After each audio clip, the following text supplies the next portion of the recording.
Welcome back to my channel. ఈరోజు simple టమాటా curry ఎలా చేసుకోవాలో చూసుకుందాం. కావాల్సింది ఆనియన్, పచ్చిమిర్చి, టమాటా.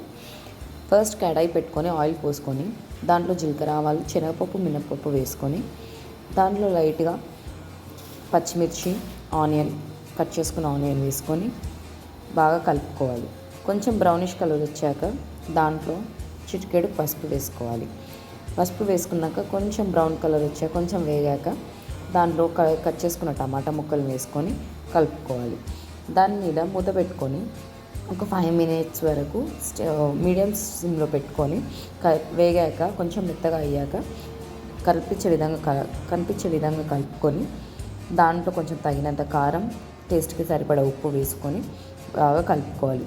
ఆయిల్ అంతా బాగా పైకి వచ్చేంత వరకు వేగించుకోవాలి.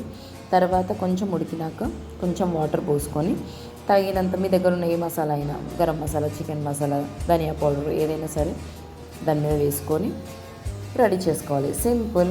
దీనిలో మనం ఎగ్స్ కూడా యాడ్ చేసుకోవచ్చు, అది మీ ఇష్టం. టేస్టీ టమాటా కర్రీ సింపుల్గా రెడీ అయిపోతుంది. నచ్చితే లైక్ చేయండి, షేర్ చేయండి, సబ్స్క్రైబ్ చేసుకోవడం మాత్రం మర్చిపోకండి.